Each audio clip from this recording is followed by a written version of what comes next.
Our final story tonight is a joint effort.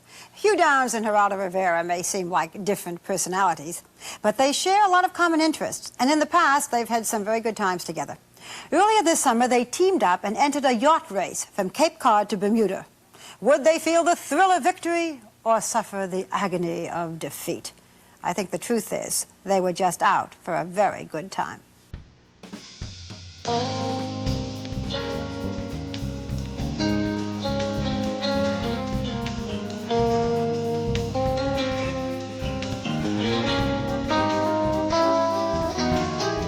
Millions of us have had the fantasy to drop everything, get a hold of an old slow boat and sail off into the sunset. Because of sober responsibilities, it's a dream that usually cannot come true. But once in a great while, someone actually goes and does it.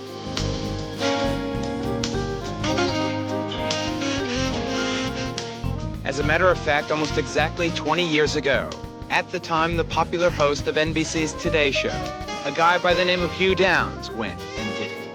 Hugh ignored the advice of his producers and managers and sailed off to the South Pacific. How do you feel being back out? It's marvelous, you know. It really is. It's nostalgic. Did you ever worry, leaving the Today Show as you did, that people would just forget you? I mean, isn't that the big Maybe worry? a little. But I'll tell you something I learned that was that the public is not fickle, as has been that old cliche. The public knows what it's doing. And if they're going to forget you, they'll forget you right while you're on the air. And I've seen that happen to some people. And if they're not going to forget you, they'll welcome you back. A generation later, the lure of the sea is just as irresistible. An amateur ocean sailing race gave a bunch of us the chance to shed coat and tie and, for a week at least, pretend we were dropping everything and sailing off over the horizon. The race takes place every 2 years from the picturesque town of Marion, near Cape Cod in Massachusetts.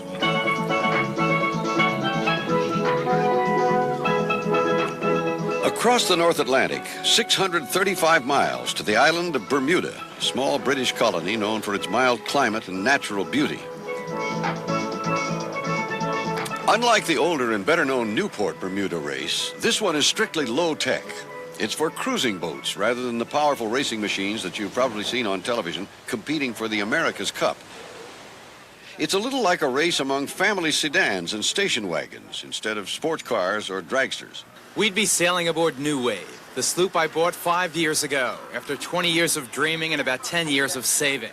She's neither rugged nor fast, but she is pretty. And on the morning of the big race, we paused in our preparations for a sailor's prayer. Dear Lord, we just pray that the strength of our characters is equal to the strength of our arms and our skill as seamen. So it's just a good race. Amen. Yeah. All hands on deck! All hands on deck! Belonging to no yacht club, we decided to hoist the Jolly Roger. Bows off! And wearing T-shirts donated by the local boatyard, we adopted Rambo, America's summer hero, as our own special motif. Rambo! Rambo! Rambo! Although there were about 130 boats entered, only 111 were counted motoring out to the starting area. The boats range in size from 35 to 60 feet long, and because some are obviously a lot faster than others, the fleet was divided into different classes. The faster the boat, the bigger the handicap. In other words, the relatively slow New Wave could lose to the faster Whitecaps by 4 hours. Rambo! Rambo! Or to the even faster Rising Star by 6 hours and still be declared the winner on the basis of corrected time. Although it was the first transocean race for most of us on board, as you'll see, we were determined to make up for our lack of experience with our abundant enthusiasm. Harley! Go, go, go, go! That's just the way we're going to do it. And we're going to do it bad. We're going to do it so bad. The starting line was a madhouse. Going off by classes, the first group had to be recalled when the wind died just after the starting gun went off.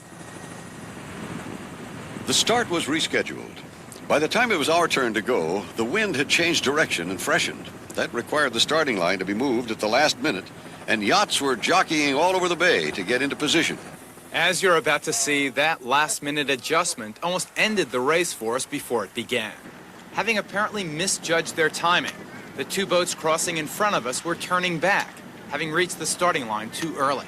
Starboard! Starboard! New Wave had the right of way, but with boats on both sides of us, we had no place to go. As the boats converged, a collision seemed inevitable. Starboard here! New Wave is starboard! Fortunately, I managed to steer around the boat crossing our bow. But just as we breathed a collective sigh of relief, the sail boom of the boat that had been on our left dealt New Wave a glancing blow. 30. What about you, man? He's the gym.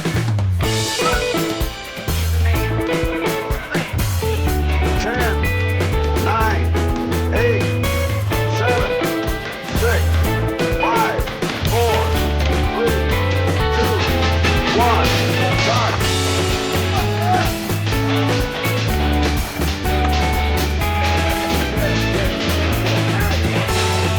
The beat out of Buzzards Bay provided no relief from the adrenaline rush of the start. The wind was dead against us, making for sloppy conditions and furious tacks as we zigzagged into the wind. Go, go, go! Pull! Pull! Where is it? Beating against the wind is sailing's equivalent to running uphill. It was blowing about 20 knots, 22 miles an hour, which never sounds like much unless you're up in the air, or on the water, or both. After about 40 miles of zigzagging, we finally made it out of the blustery bay, wet but otherwise still intact. By 6:30 in the evening, we were out in the ocean, pointed toward Bermuda. The wind crisp, the sky clear, the race fleet boiled along, traveling pretty much together. Sailboats don't really move very fast, maybe 10 miles an hour with a good breeze, but it feels like you're moving a whole lot faster. Later that evening, in compliance with race rules, we turned off the boat's electronic navigational aids. From now on, New Wave, like the rest of the fleet, would be relying on the navigator, in our case, me, to guide her across the sea's featureless landscape. This boat, like most modern yachts, is equipped with some very sophisticated navigational equipment. You can tune in a satellite to tell you where you are on the Earth within 15 feet. This does it with radio waves, but one of the rules of the race is you can't rely on anything. That's why a navigator is such a critical member of the crew. Using the same sextant I had used for the 3-month journey across the Pacific 20 years before, I took an early morning fix on our position and began to plot a course for the day, while First Mate Craig Rivera put our forward running lights back together. They had been damaged in that starting line collision. With that incident well behind us now, a fresh wind pushed New Wave toward our date with the Gulf Stream.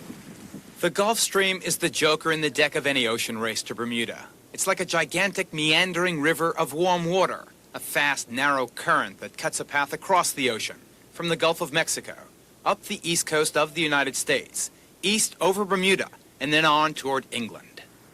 Aside from the fact that it often carries rough seas along with it, the real importance of the current is its power. If you hit it wrong in a sailboat, it's strong enough to actually push you backward, which, as you can imagine, is no way to win a sailboat race. Because it is always shifting its position, one way to find the stream is by its much warmer temperature. 26.5. It feels warm. Feels warm as a bathtub. 26.5 degrees Celsius. That's about 80 degrees Fahrenheit. And although we were many hundreds of miles away, the air suddenly smelled of the Caribbean Sea, source of the Gulf Stream. In this tropical ocean river, wildlife is abundant. Well, ho, there she blows! Several times we spotted great graceful whales and vast schools of dolphins jumping up and swimming under our boat.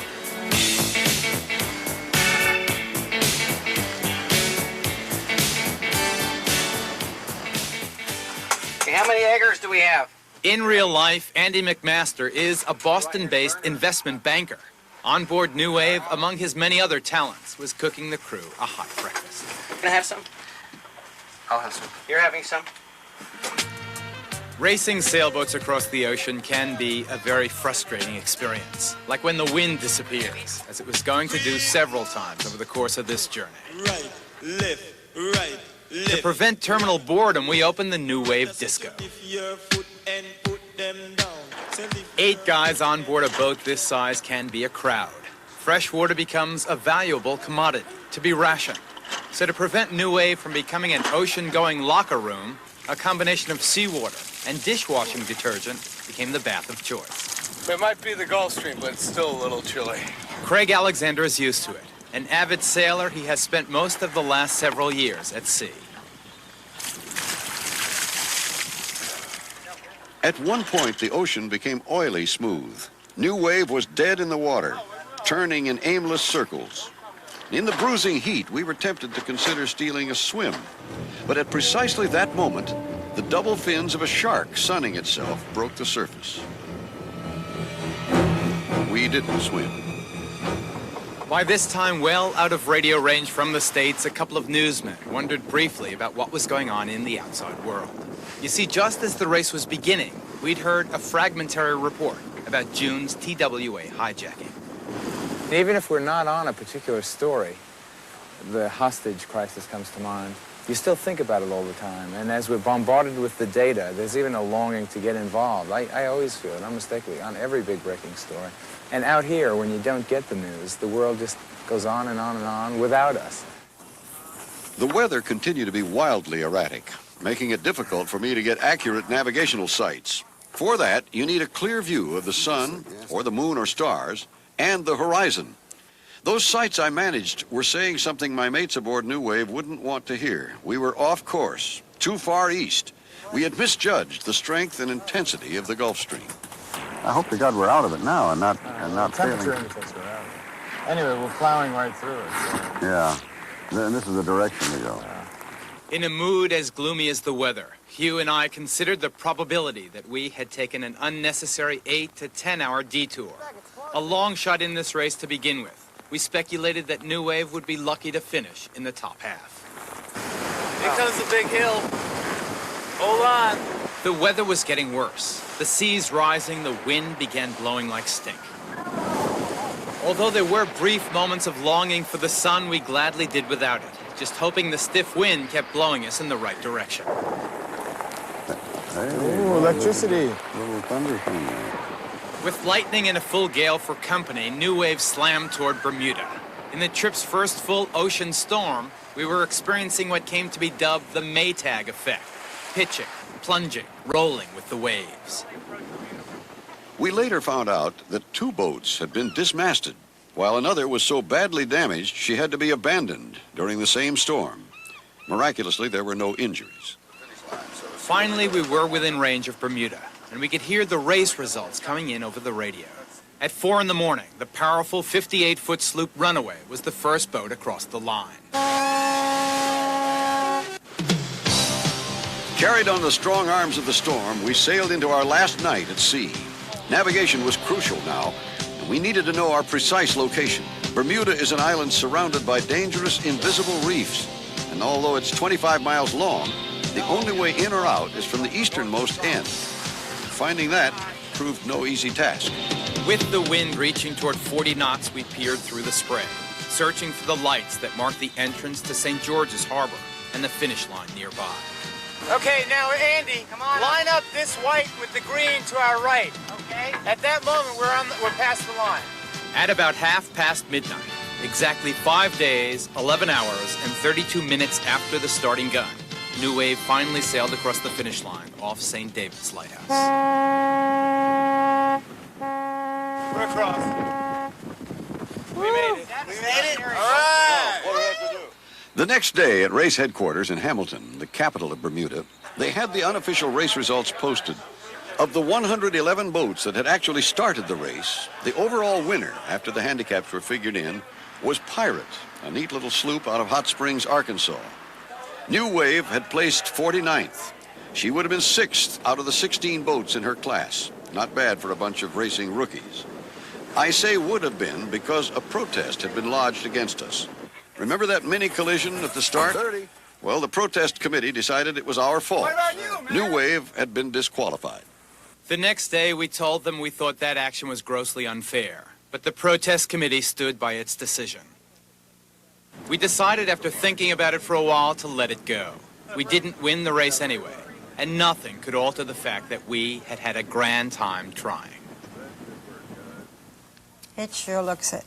As a matter of fact, Hugh Downs is on some friend's yacht sailing the Aegean right now. Wish I was there. Yeah, well, I must say, you've had quite a summer. You did this, and then next week we have a piece where you are running with the bulls in the streets of Spain, getting all banged Yes, up. yes. Some people You're never just a grow wild up. and crazy guy. That's right. Which did you like more?